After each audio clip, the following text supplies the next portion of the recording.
All right, so let's run some more calculus on these parametrics. So here's another example, right? X is 3t cubed plus 6t.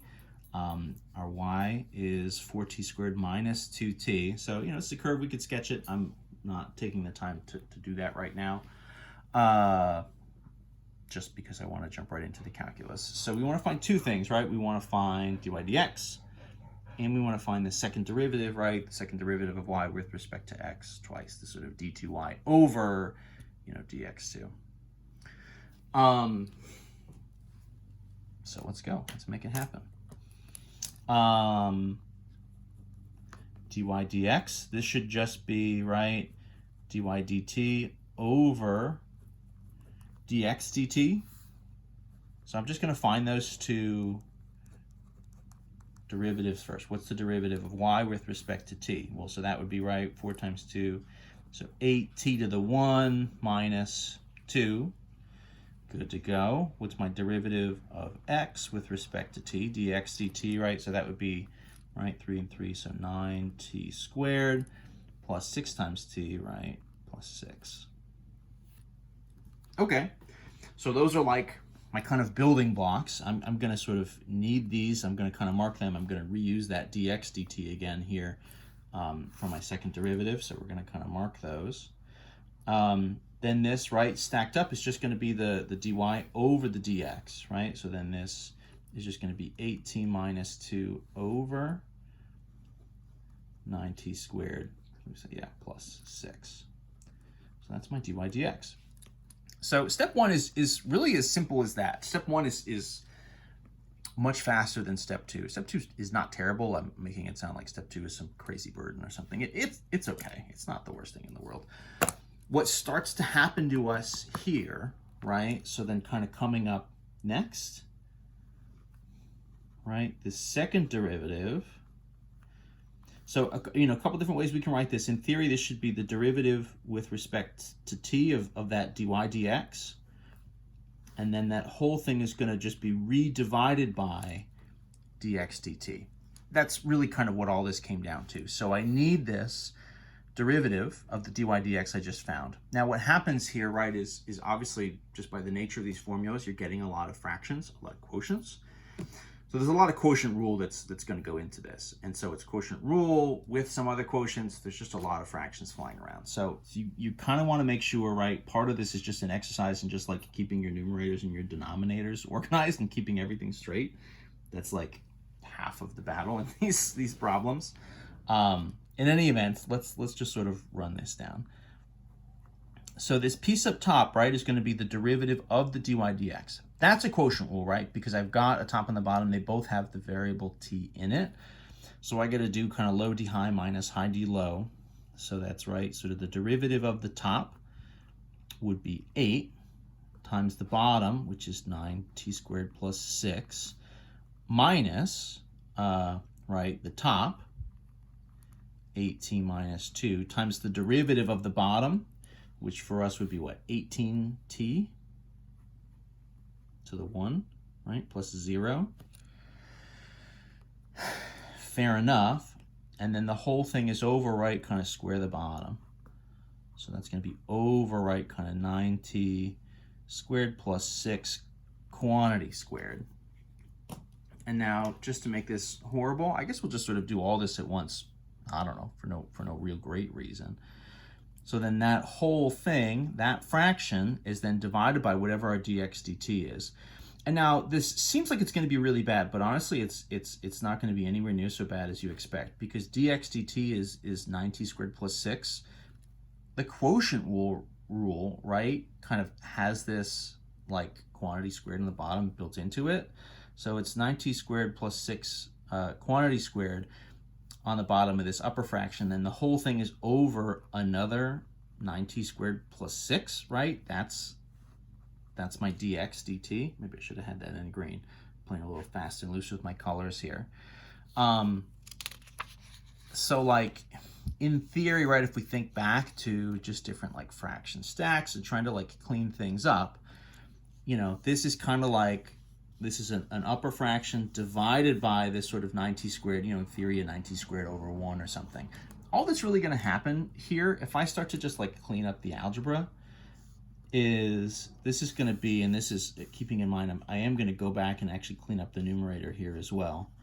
So 8 times 9t squared plus 6, right, minus, right,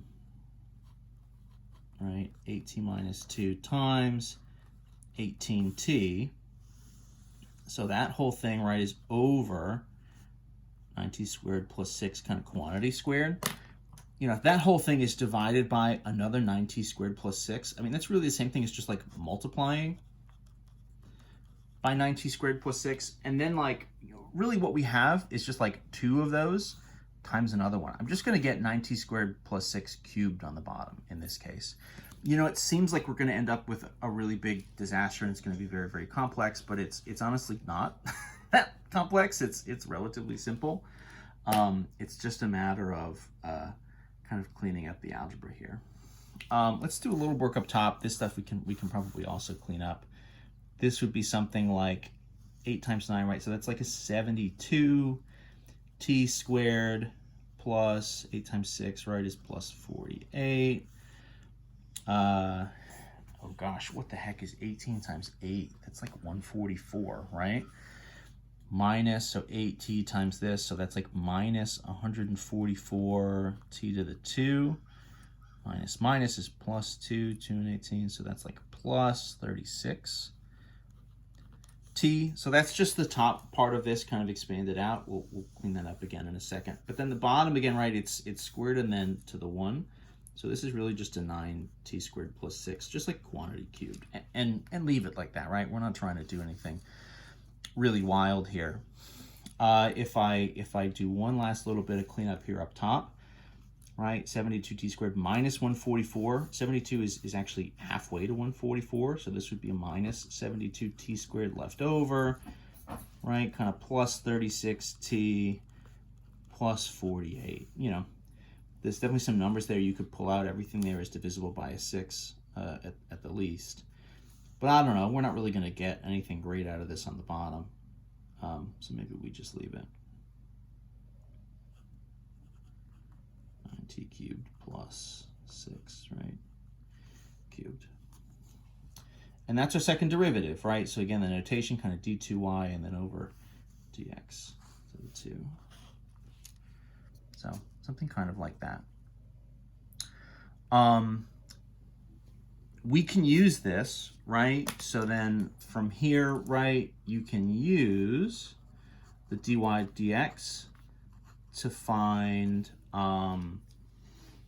values where the tangent line is vertical or horizontal.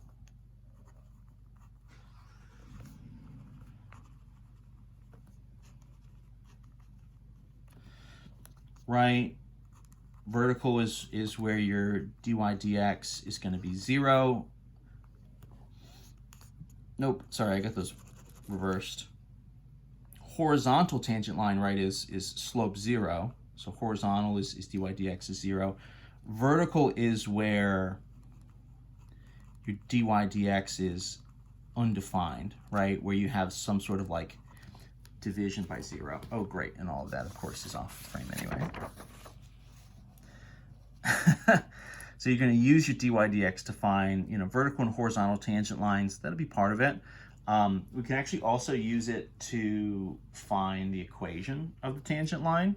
Let me see if I can maybe just do one of those here. So let's continue. Let's find equation of the tangent line at, let's pick a nice time value. So let's look at our dy dx here for a second, right? Gosh, let's just do time equals 0, right? Boy, that's like a great time. Just to simplify our lives a little bit. Let's find the equation of the tangent line at t equals 0. Another little quick like bit of review, right?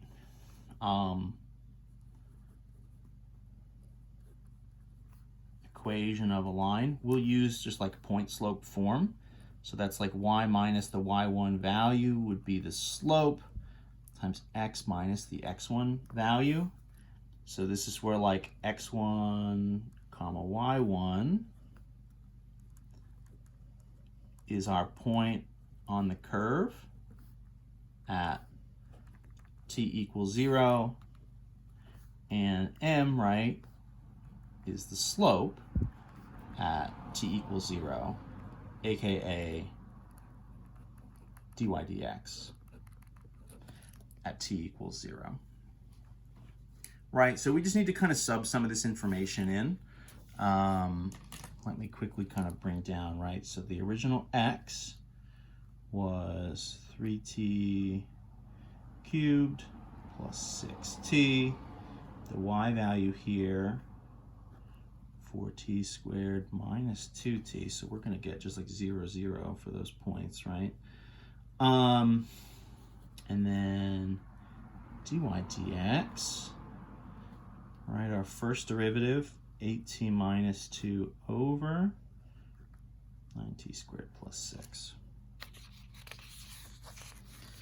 So all I'm going to do to like find this equation of the tangent line at 0 is I'm just going to sub in t equals 0 to all of these, right? So x at time equals 0, that would be 3 times 0 cubed plus 6 times 0 is 0. So my x1 is 0. Y at time equals 0. 4 times 0 squared minus 2 times 0 is also 0. So my y1 value here is 0. So those points are relatively boring. I guess it's probably a little judgy. My slope,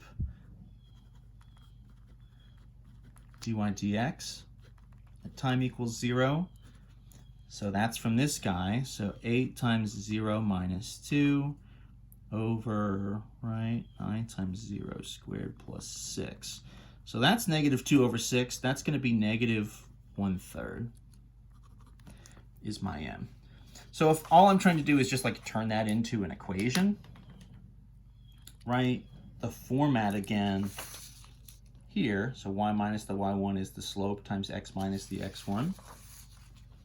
So my equation will look like, so y minus y1 was 0 equals my slope, right, from the derivative was negative 1/3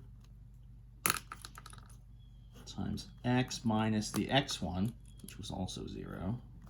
So I picked kind of a boring point here. You could pick t equals anything, right? This is a nice enough sort of curve. We're not really going to have any, you could get at like t equals 1/4.